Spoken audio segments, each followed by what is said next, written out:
بار بار گھڑی پہ ٹائم دیکھ رہا تھا مگر گاڑیوں کا ازدحام کم ہونے میں نہیں آ رہا تھا۔ 6 بجے اسے ٹیوشن کے لیے پہنچنا تھا۔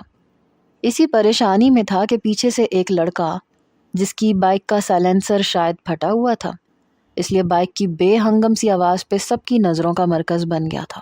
باسم نے پیچھے پلٹ کے دیکھا، وہ تیز رفتار موٹر سائیکل چلاتا ہوا گاڑیوں کے دائیں بائیں سے یوں راستہ بنائے گزر رہا تھا جیسے زگ زیگ کھیل رہا ہو۔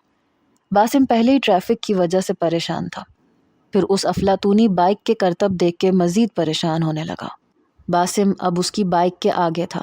گرین سگنل کھلنے کے اشارے پہ وہ نکلنے ہی والا تھا کہ وہ لڑکا اس کے برابر میں کھڑا ہو گیا۔ اس کے پیچھے بیٹھے لڑکے نے اس لڑکے کو ٹوکا، کیا شاہو بھائی، کتنا رف چلاتے آپ، مجھے تو ڈر لگ رہا تھا کہ کہیں کسی گاڑی سے نہ ٹکر ہو جائے۔ تو کیا ہوئی ٹکر؟ کیوں ڈرتے ہو ڈپو؟ تمہارا بھائی روڈ کا شہنشاہ ہے، آنکھیں بند کیے بھی گزر سکتا ہے، اور وہ بھی بنا ٹکرائے۔ اگر میں بھی یوں لائن میں جانے کا انتظار کرتا تو ہم ابھی بہت پیچھے کھڑے ہوتے۔ باسم نے ایک نظر ان دونوں کو دیکھا۔ پیچھے بیٹھا لڑکا 14-15 برس کا تھا اور آگے بائک پہ بیٹھا لڑکا جو خود کو سڑکوں کا شہنشاہ کہہ رہا تھا بمشکل 22-23 سال سے اوپر کا نہیں تھا۔ دیکھنے میں بھی دبلا پتلا مگر پھرتیلا تھا۔ اشارہ کھلتے ہی وہ لڑکا کسی آندھی طوفان کی طرح سے اس کے پاس سے بائک لے کے گزرا۔ باسم اس لڑکے کو تعصب سے دیکھنے لگا۔ نہ جانے یہ نئی نسل خود کو ٹارزن کی اولاد کیوں سمجھتی ہے۔ خدا نخواستہ اگر کسی گاڑی سے ٹکر ہو جائے تو ساری شہنشاہت دھری کی دھری رہ جائے۔ باسم نے اپنی راہ لی مگر باقی راستہ ان لڑکوں کے بارے میں ہی افسوس کرتے ہوئے گزرا۔ رات کے 12 بجے کے وقت سمندر کے خالی روڈ پر باری باری سبھی لڑکے اپنے اپنے نئے نئے کرتب دکھا رہے تھے۔ شاہزیب کی باری پر شاہو شاہو کے نعروں پر شاہزیب گردن اکڑاتے ہوئے سامنے آیا۔ سکن ٹائٹ پینٹ، ٹی شرٹ، گلے میں سلور سی چین، ایک کان میں باریک سی بالی، منہ میں چینگم چباتے ہوئے اس وقت وہ خود کو ہیرو سمجھتا ہوا وہ ہیرو کم اور آوارہ گرد زیادہ لگ رہا تھا۔ بائک پہ بیٹھتے ہوئے ایک راؤنڈ لیتے ہی اس نے دوسرے راؤنڈ پہ وہ بائک پہ کھڑا ہو گیا۔ چند لمحے ہی اسے خود کو بیلنس کرنے میں لگے تھے۔ ان چند لمحوں بعد اس نے اپنا بایاں ہاتھ اور پاؤں ہوا میں لہرانا شروع کر دیا۔ چند لمحے اس کے دوستوں کی آنکھیں حیرت سے پھٹی اور چند لمحوں بعد ہی وہ دوبارہ بائک پہ بیٹھ چکا تھا۔ اپنا راؤنڈ پورا کرتے ہی ہمیشہ کے وہی ستائشی جملے سننے کو ملے اور شاہزیب خود کو ہواؤں میں اڑتا محسوس کر رہا تھا۔ زمان صاحب نے ایک نظر گھڑی پہ ڈالی، دوسری کڑی نظر آتکا بیگم پہ۔ وقت دیکھ رہی ہو بیگم، رات کا 1 بجنے والا ہے۔ صبح اتوار ہے زمان، چھٹی ہے شاہزیب کی، آ جائے گا۔ اندر سے تو وہ بھی پریشان تھی مگر وہی روایتی ماؤں والی عادت، اولاد کے کرتوتوں پہ پردہ ڈالنا، پھر اسے محبت کا رنگ دے کے ٹال دینا۔ آج اس لڑکے کے مزاج درست کر دوں گا میں، تم بیچ میں نہیں بولو گی۔ زمان صاحب کو فکر کے ساتھ ساتھ غصہ بھی آ رہا تھا۔ ٹھیک ہے مگر اتنا بھی مت ڈانٹیے گا، ہو جائے گا ٹھیک، مجھے کہہ کے گیا تھا کہ آج دیر ہو جائے گی۔ شاید سب دوستوں نے مل کے کمبائن اسٹڈی کرنی تھی، رزلٹ بھی تو ہمیشہ اس کا اچھا ہی آتا ہے۔ آتکا بیگم نے خود ساختہ بہانہ جڑا۔ امی، شازل نے اسے سی ویو پہ بائک پہ ریس لگاتے دیکھا ہے۔ شازمہ کی اطلاع اس وقت آتکا بیگم پہ گراں گزری۔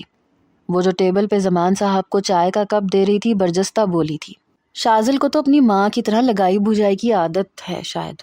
آتکا بیگم ماتھے پہ بل ڈالے ناگواری سے بیٹی کو گھورتے ہوئے بولی، آتکا، کب سمجھو گی تم؟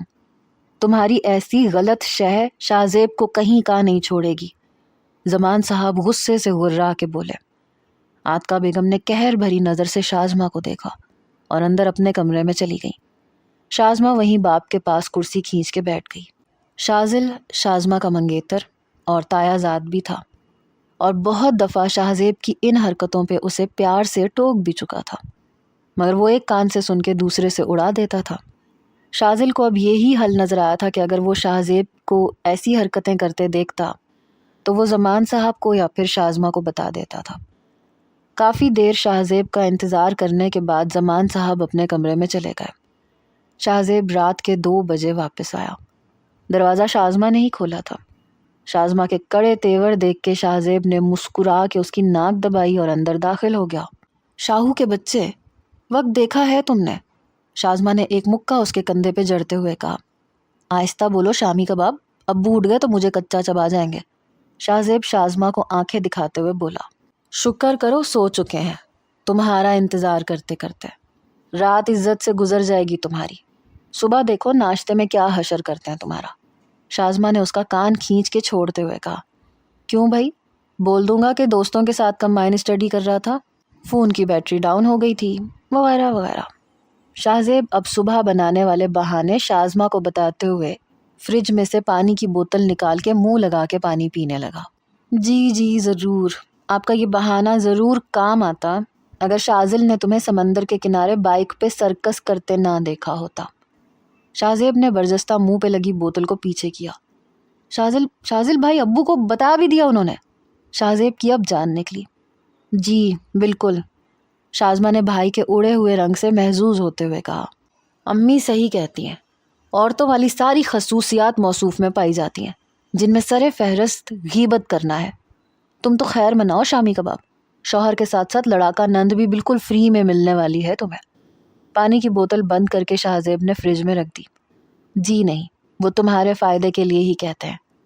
جی جی، آپ حمایت نہیں کریں گی تو اور کون کرے گا؟ خیر جلدی سے کچھ کھانے کو دے دو، صبح تو ابو کی ڈانٹ کے علاوہ کچھ بھی نصیب نہیں ہونے والا۔ شاہ زیب کی بات پہ شازمہ نے برجستہ آج کا مینیو بتایا۔ بھنڈی بنی ہوئی ہے، کھاؤ گے؟ شازمہ کی توقع کے عین مطابق شاہ زیب کے منہ کے کئی آڑے ٹیڑھے زاویے بنے تھے۔ تم نہ صرف نام کی شامی کباب ہو، یا پھر اپنی ہونے والی ساس کے سامنے نمبر بڑھانے کے لیے کباب بناتی ہو، ورنہ میرے لیے تو بھنڈی، کریلے، بینگن ہی بنانے کو ملتے ہیں تمہیں۔ آملیٹ بنا کے دے دو، میں ذرا فریش ہو کے آتا ہوں۔ شاہ زیب اپنے کمرے میں چلا گیا۔ 4 کمروں کے اپارٹمنٹ میں شاہ زیب اور عاصم کا ایک ہی کمرہ تھا۔ اکتوبر کے گرم موسم میں بھی اس لڑکے کو کیسے لحاف تانے نیند آتی ہے۔ شاہ زیب نے کمرے میں داخل ہوتے ہی جب عاصم کو لحاف منہ تک تانے سوتے دیکھا تو کہے بغیر نہیں رہ سکا۔ دسترخوان پہ پھر سے دال دیکھ کے رباب کا منہ بن گیا تھا۔ آپا بھی پرسوں سے دال کھائی تھی، مجھے نہیں کھانی۔ رباب خفگی سے منہ بنا کے بولی۔ بری بات ہے روبا، جو بھی پکے بسم اللہ پڑھ کے شروع کرتے ہیں، نقص نکالنے اور منہ بنانے سے اللہ ناراض ہوتا ہے بیٹے۔ رابعہ بیگم نے رباب کو پیار سے ٹوکتے ہوئے کہا۔ امی ہر دوسرے دن دال مجھ سے نہیں کھائی جاتی۔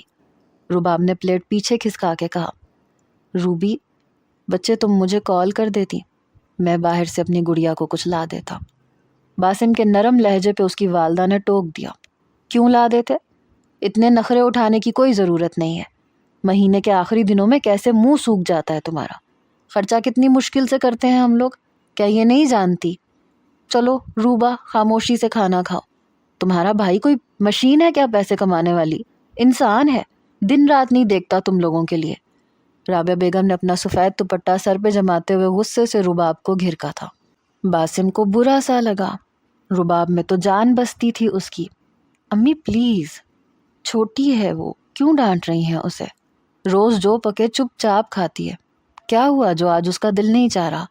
اور میں دن رات ایک آپ لوگوں کے لیے ہی کر رہا ہوں، میری گڑیا کو اب آپ بالکل نہیں ڈانٹیں گی۔ چلو روبی تم اٹھو اور بڑا سا دوپٹہ اوڑھ کے آؤ، میں بس کھانا ختم کر لوں پھر چلتے ہیں باہر، جو تمہیں پسند ہو وہ کھا لینا۔ باسم، رابعہ بیگم نے سخت نظروں سے بیٹے کو دیکھا۔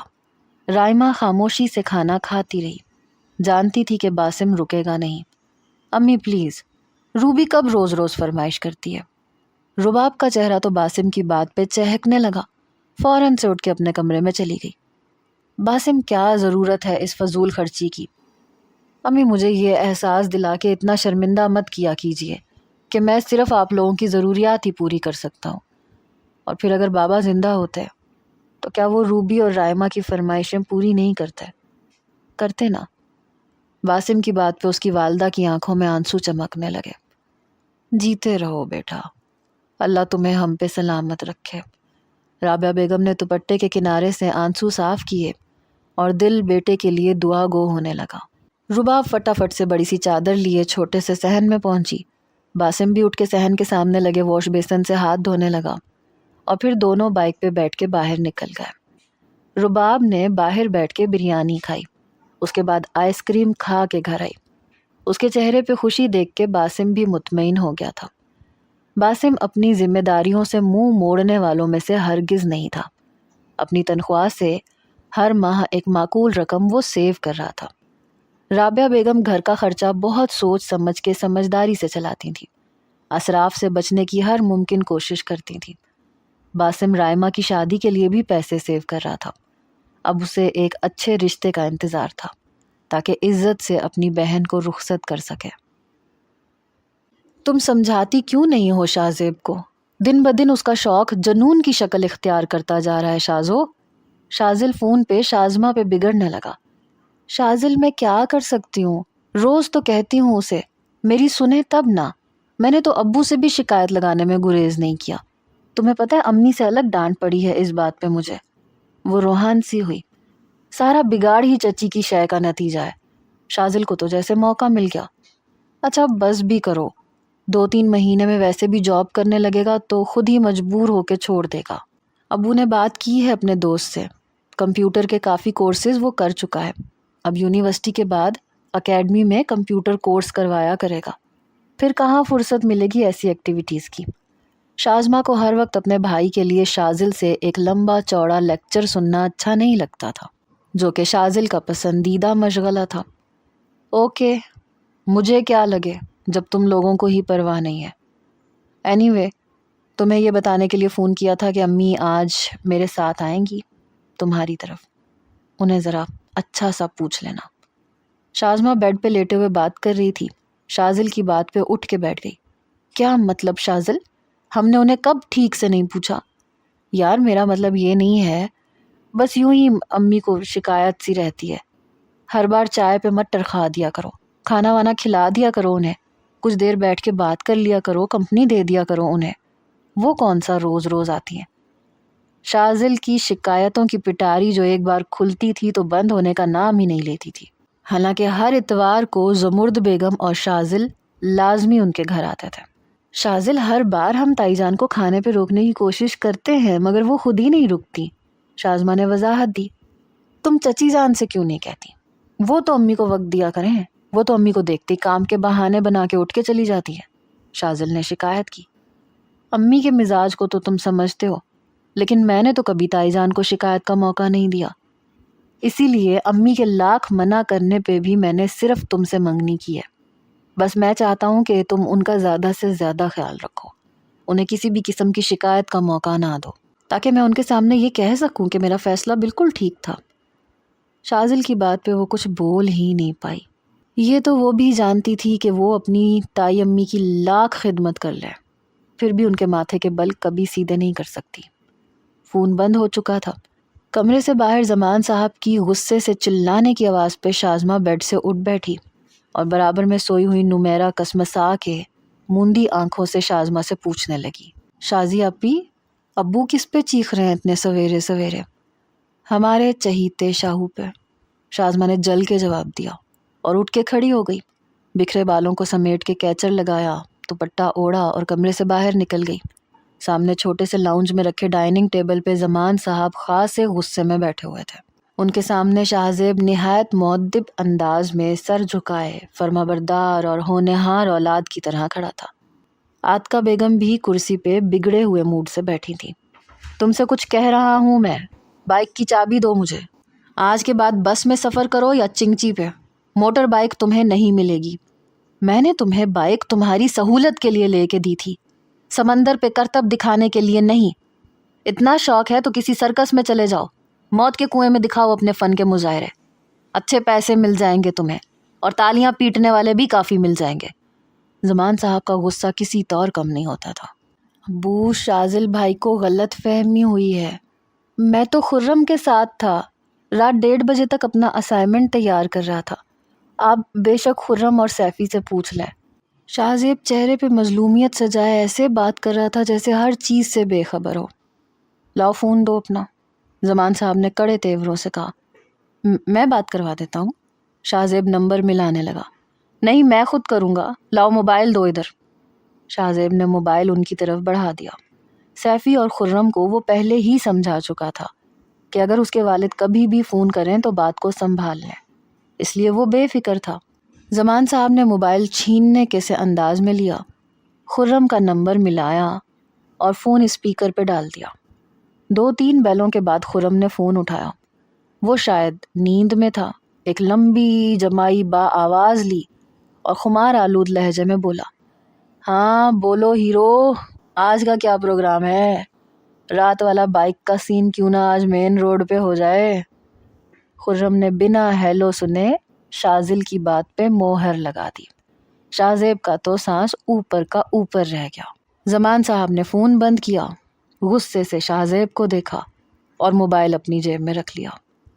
اگر تم کوئی تماشا نہیں چاہتے تو شرافت سے بائک کی چابی مجھے دے دو۔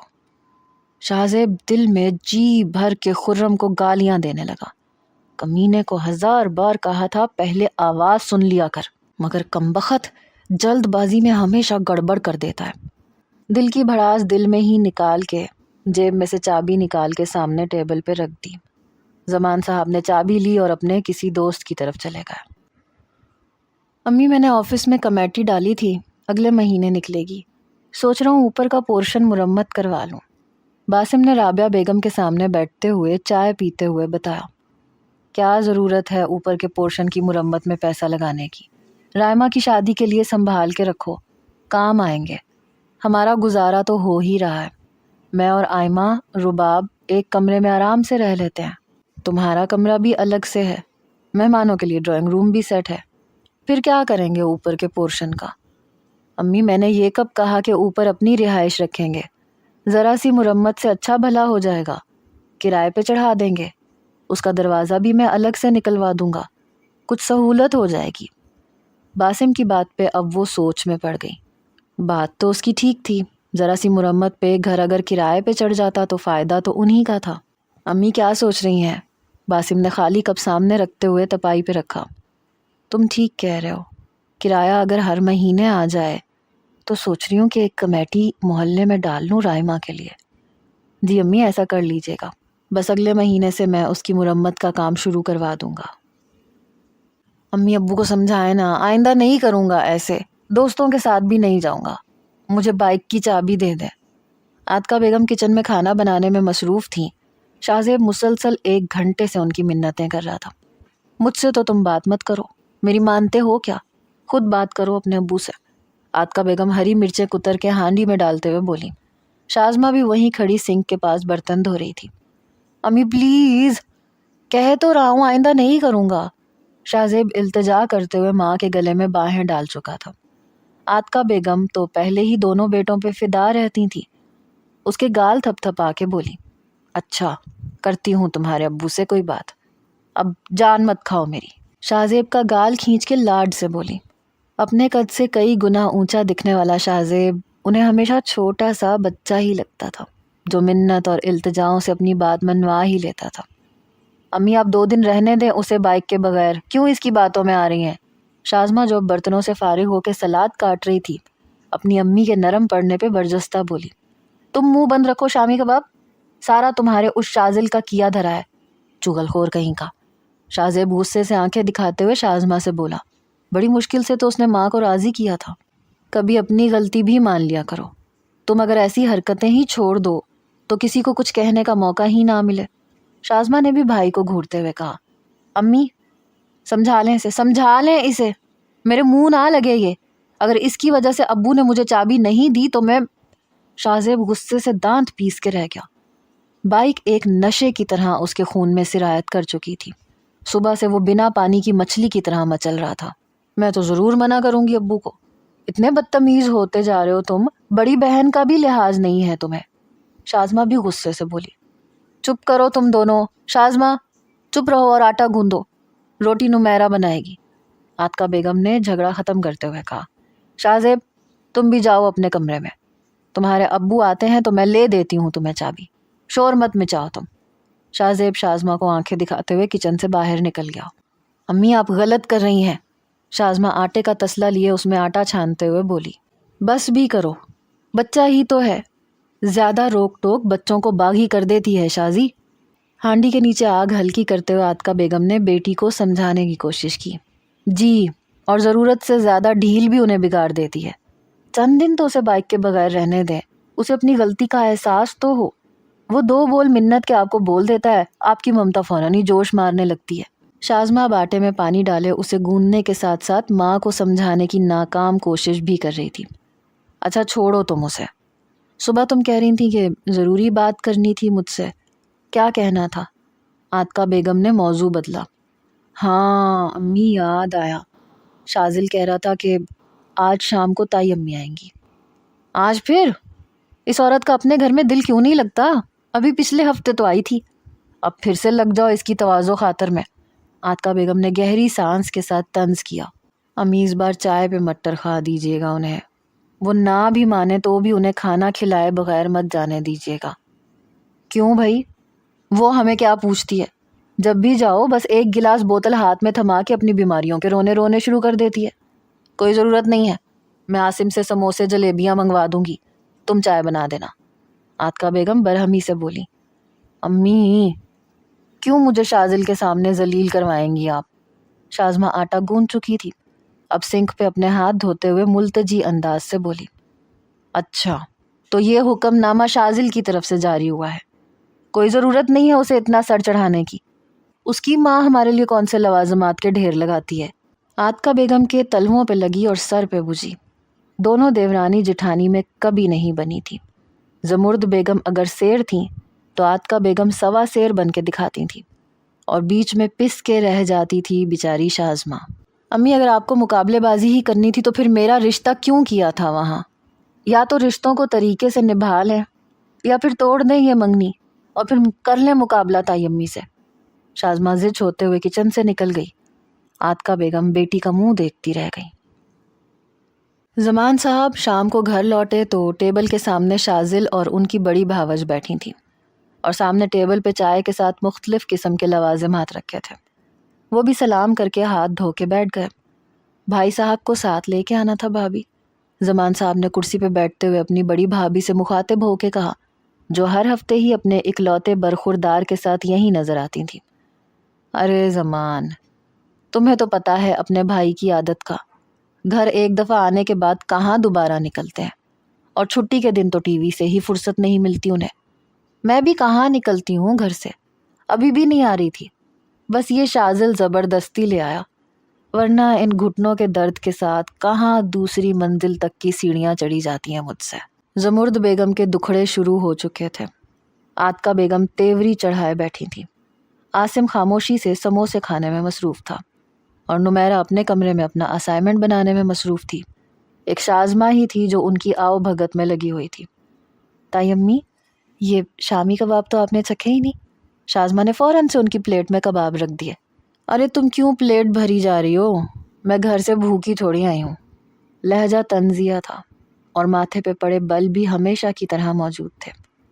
امی، شازمہ نے اتنے پیار سے آپ کے لیے بنایا ہے، کھا کے دیکھیں، شازل نے ٹہوکا لگا کے کہا، اور خود بھی شامی کباب اٹھا کے اپنی پلیٹ میں رکھنے لگا۔ اچھا تم اتنا کہہ ہی رہے ہو تو کھا لیتی ہوں، ورنہ کھانا تو میں بھی کھا کے ہی آئی تھی۔ زمان صاحب نے اپنے کپ میں صرف چائے ہی ڈالی تھی۔ عاتقہ کہاں ہے شازیب؟ زمان صاحب کا لہجہ برہم تھا، صبح کے غصے کے آثار ابھی بھی چہرے پہ موجود تھے۔ اپنے کمرے میں ہے، پڑھ رہا ہے۔ عاتقہ بیگم کا تکیہ کلام جو وہ ہر بار شاہزیب کے لیے استعمال کرتی تھیں۔ آئے ہائے، یہ لڑکا تو گھر پہ ویسے ہی نظر نہیں آتا، جب آؤں اپنی پھٹ پٹیا پہ نکلا ہوا ہوتا ہے۔ آج اگر اتفاق سے گھر پہ ہے تو کیا سلام کرنا بھی گوارا نہیں ہوا اسے؟ پچھلے آدھے گھنٹے سے بیٹھی ہوئی ہوں میں تو سمجھی تھی کہ موصوف گھر پہ ہے ہی نہیں۔ زمرد بیگم کوئی موقع ہاتھ سے جانے نہیں دیتی تھی، اور شاہزیب سے تو خاص خار کھاتی تھی۔ زمان صاحب پہلے ہی شاہزیب پہ غصہ تھے، پھر زمرد بیگم کی باتوں نے جلتی پہ تیل کا کام کیا۔ شاہزیب! زمان صاحب کی گرج دار آواز پہ عاتقہ بیگم کے تیور مزید بگڑ گئے۔ لو، آ گئی میرے بیٹے کی شامت۔ پتہ نہیں اس عورت کو کیا خدا واسطے کا بیر ہے میرے شاہزیب سے۔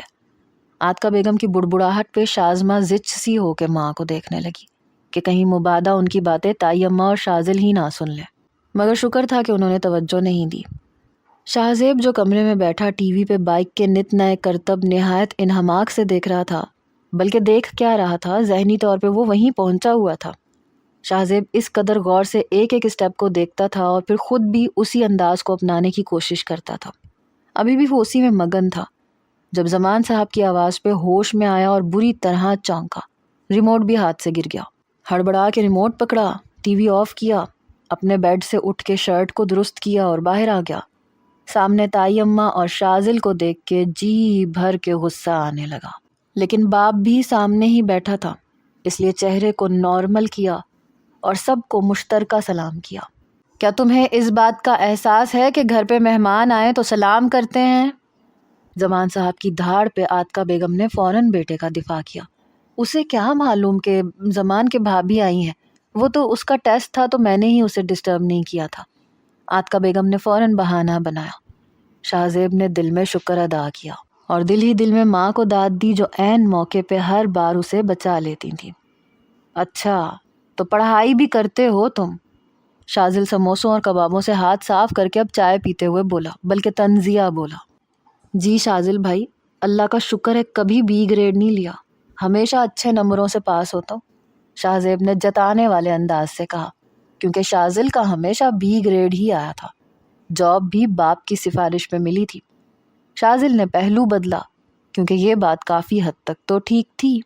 پڑھائی میں شاہ زیب شازل سے بہت اچھا تھا۔ اس کی اس ایکٹیویٹی کی وجہ سے کبھی اس کا رزلٹ متاثر نہیں ہوا تھا۔ شازل اور زمرد بیگم کھانا کھائے بغیر نہیں گئے تھے۔ اگلے روز بائک کی چابی شاہ زیب کو مل چکی تھی۔ باسم گھر کی مرمت کا کام شروع کروا چکا تھا۔ 1 مہینے میں اوپر کے پورشن کی شکل نکل آئی تھی۔ باسم نے 1-2 اسٹیٹ ایجنسی والوں سے بھی کہہ رکھا تھا کہ فیملی چھوٹی ہو تو وہ اپنا گھر کرائے پہ دینا چاہتا ہے۔ ابھی بھی وہ اسٹیٹ ایجنسی سے باہر نکلا تو سامنے ہی رامس سے ملاقات ہو گئی۔ وہ بھی باسم کے لگ بھگ ہی تھا اور اسی علاقے میں رہتا تھا۔ محلے داری کے علاوہ وہ دونوں کالج تک ساتھ ہی پڑھتے تھے، اس لیے تعلقات کافی اچھے تھے۔ رامس نے آگے بڑھ کے ہاتھ ملایا۔ اور بھائی سناؤ، نوکری کیسی چل رہی ہے؟ رامس نے مسکرا کے پوچھا۔ ایک دم فٹ فاٹ، تم سناؤ؟ بس یار وہی روز کی روٹین، صبح آفس پھر گھر اور پھر اس کے بعد پھر صبح آفس، کچھ نیا ہے ہی نہیں زندگی میں۔ رامس کے کوفت زدہ چہرے کو دیکھ کے باسم کا کہا بے اختیار تھا۔ تو شادی کر لے میری جان، سب کچھ نیا نیا لگے گا۔ چھوڑ یار، آج کل کی لڑکیوں کو ہم جیسے نوکری کر کے ماہانہ 30,000 کمانے والے مرد پسند نہیں آتے، جن کے پاس ایک پرانی سی پھٹ پھٹیا سی بائک ہو اور 2 کمرے کا گھر، جہاں آسائشیں تو دور کی بات، ضروریات ہی بڑی مشکل سے پوری ہوتی ہیں۔ مہینہ بعد میں ختم ہوتا ہے، جیب میں تنخواہ پہلے ختم ہو۔ تم سناؤ، تمہارے کیا ارادے ہیں؟ رامس باتوں کے دوران ہی باسم کا ہاتھ تھامے سامنے ایک چائے کے بنے کیفے میں لے آیا تھا۔ اب دونوں ایک پرسکون گوشہ دیکھ کے بیٹھ گئے تھے۔ میری باری تو بعد میں آنی ہے، پہلے رائمہ کی ذمہ داری سے سبکدوش ہونا چاہتا ہوں، اس کی آج کل بڑی فکر ہے مجھے۔ رائمہ کے نام پہ رامس کے ماتھے پہ شکنے سی بڑھنے لگی۔ تو کیا دیکھا کوئی رشتہ؟ رامس نے فکر مندی سے پوچھا۔ 2 کپ چائے کا آرڈر باسم نے دے دیا تھا۔ ہاں امی آج کل اسی مشن پہ لگی ہوئی ہیں، 1-2 رشتے آئے بھی تھے۔ تو ہو گئی کیا بات پکی؟ رامس کے چہرے پہ ایک رنگ آ کے گزرا۔ نہیں یار، رائمہ تو انہیں پسند تھی مگر میرا غریب خانہ پسند نہیں آیا۔ نہ جانے لڑکے والوں نے بیٹی بیاہ کے لے کے جانی ہوتی ہے یا اپنا بیٹا دینا ہوتا ہے جو بڑا گھر دیکھتے ہیں۔ باسم بھی تعصب سے بولا۔ ہوٹل کا ایک ملازم 2 کپ چائے رکھ کے چلا گیا۔ رامس نے گہرا سکون اور اطمینان بھرا سانس بھرا اور کپ لبوں سے لگا لیا۔ کیسا لڑکا چاہیے تمہیں رائمہ کے لیے؟ رامس کچھ جھجکا تھا۔ بس یار، کاروباری ہو تو زیادہ بہتر ہے، ورنہ تنخواہ تو اچھی ہو۔ اس مہنگائی کے دور میں تو تم جانتے ہو 20-30 ہزار سے کہاں گھر چلتا ہے۔ اب مجھے دیکھ لو، آفس سے آتے ہی ٹیوشن کے لیے نکل جاتا ہوں، رات 10 بجے تک ٹیوشن پڑھاتا ہوں، پھر جا کے گھر کے خرچے کے علاوہ کچھ بچا پایا ہوں۔ اب بہن کو جہیز میں سب کچھ دوں گا تو لڑکا بھی تو کم از کم ایسا ہی چاہوں گا جو اسے خوش تو رکھ سکے۔ باسم چائے کے چھوٹے چھوٹے سپ لیتے ہوئے بولا۔ رامس طنزیہ مسکراہٹ لیے بولا، تو کیا خوشیاں پیسوں اور سہولتوں کے ساتھ مشروط ہوتی ہیں باسم؟ چائے کا خالی کپ رامس نے ٹیبل پہ رکھتے ہوئے کہا، ساتھ ہی ہوٹل کے بچے کو آواز دے کے چائے کے پیسے دینے لگا تو باسم نے اس کا ہاتھ پکڑ لیا۔ تم رہنے دو، پیسے میں دے دیتا ہوں۔ ارے نہیں میری جان، اتنا بھی کنگال نہیں ہوں۔ باسم کی عام سی بات پہ رامس کے طنزیہ جواب پہ باسم نے ایک گہری نظر سے رامس کو دیکھا، لیکن وہ سمجھ نہیں پایا کہ اس نے اس طرح سے بات کیوں کی۔ بہرحال وہ ہاتھ ملا کے الگ ہوئے۔ باقی کا راستہ رامس نے کسی گہری سوچ میں طے کیا۔ باسم سے اس کی دوستی پرانی تھی لیکن بہت گہری نہیں تھی، لیکن بے تکلفی سے ایک دوسرے کے گھر آ جایا کرتے تھے۔ پھر محلے داری بھی تھی تو دونوں کی والدہ بھی آپس میں ملتی رہتی تھیں۔ رائمہ کے لیے پسندیدگی رامس بہت پہلے سے رکھتا تھا، مگر اپنے دوست کے ارادوں کے سامنے ہمیشہ ہی خود کو بہت کمزور سا محسوس کرنے لگتا تھا۔ 3 بڑی بہنیں تھیں، تینوں شادی شدہ تھیں۔ آج کل اس کی والدہ اس کے لیے لڑکی دیکھ رہی تھی، مگر بہنوں کی خواہش تھی کہ لڑکی بڑے گھر کی ہو تاکہ اپنے اکلوتے بھائی کی شادی پہ ڈھیر سارا جہیز لے کے آئے۔ لیکن بڑے گھر کی تو دور کی بات، ایک عام سے گھرانے کی لڑکیوں کے بھی بڑے نخرے تھے۔ کیا چیز ہے یار یہ! خرم کا منہ کھلے کا کھلا رہ گیا۔ اس وقت بھی وہ اور شاہزیب سمندر پہ موجود تھے اور کولڈ ڈرنک پی رہے تھے۔ خالی روڈ پہ اپنے پسندیدہ مشغلے کرنے کے بارے میں سوچ رہے تھے کہ ایک ہیوی بائک آ کے کچھ فاصلے پہ رکی۔ اس میں متاثر کن چیز یہ تھی کہ وہ ایک 20 سالہ لڑکی چلا رہی تھی۔ بلیک جینز کی پینٹ، بلیک ہی شرٹ، بلیک جاگرز اور بلیک چشمہ پہنے وہ بڑی ادا سے نیچے اتر کے سامنے کھڑی اپنی دوستوں کے ہاتھ پہ تالی مارتے ہوئے شاید ان کی داد وصول کر رہی تھی۔ شاہزیب کی نظر بھی وہیں تھی۔ خرم کی نظر تو اس لڑکی سے ہٹ ہی نہیں پا رہی تھی۔ باڈی اچھی ہے۔ شاہزیب کی تعریف خرم کو کچھ عجیب سی لگی۔ کیا؟ وہ حلق کے بل چیخا۔ اسی سال کی نیو ماڈل ہے، شاہزیب نے کوک کا سپ لیتے ہوئے لاپرواہ سے انداز میں کہا۔ خرم نے ایک بھرپور نظر اس لڑکی پہ ڈالی، پھر غور کرنے لگا کہ اسے کب کسی ماڈلنگ شو میں دیکھا۔ اچھا، تمہیں کیسے پتا؟ مجھے پتا نہیں ہوگا، شاہزیب نے تعجب کا اظہار کیا۔ نظر ابھی بھی سامنے کی طرف ہی تھی جہاں وہ لڑکی اپنی بائک سے ٹیک لگائے اپنی دوستوں کے ساتھ محو گفتگو تھی۔ اسے پانے کے لیے کب سے پیسے جمع کر رہا ہوں، ریٹ بہت ہیں اس کم بخت کے، ایک بار ہاتھ لگ جائے تو دنیا کو بتا دوں کہ شاہو ہے کیا چیز۔ شاہزیب کے اشتیاق پہ خرم نے آنکھیں پھاڑے اسے دیکھا۔ ابے تو یہ کام بھی کرتا ہے؟ خرم کا تعجب آخری حد کو چھو رہا تھا۔ آدھی یونیورسٹی جانتی ہے کہ شاہو یہی کام شوق سے کرتا ہے، تمہیں تو جیسے پتہ ہی نہیں۔ شاہزیب ابھی بھی لاپرواہی سے وہیں دیکھتے ہوئے بول رہا تھا۔ خرم کے کانوں میں سیٹیاں سی بجنے لگیں۔ تو کیا یہ لڑکیوں کے چکر میں بھی ہے؟ خرم نے شاہزیب کو دیکھا جو ابھی بھی اسی لڑکی کو بائک پہ ٹیک لگائے دیکھ رہا تھا۔ کیا بہت پیسے لگتے ہیں؟ خرم کا دل بھی للچایا۔ نہیں، تیرے باپ کی پراپرٹی ہے نا جو مفت میں مل جائے گی، اس وقت 1.5 لاکھ قیمت ہے اس کی، شاہزیب نے ہاتھ سے اشارہ کرتے ہوئے سامنے کہا جہاں وہ لڑکی کھڑی تھی۔ خرم نے فوراً اس کا ہاتھ پکڑ کے نیچے کر دیا۔ ابے پاگل ہو گیا کیا؟ اپنے ساتھ ساتھ مجھے بھی مروائے گا؟ یوں کھلے عام اشارے کر رہا ہے۔ اتنی محبت کرتے ہو اس سے؟ ابے عشق کرتا ہوں، وہ بھی جنون کی حد تک، بس موقع ملنے دے، بس ایک بار مل جائے مجھے، ہواؤں میں اڑاؤں گا اسے، اس لڑکی کو۔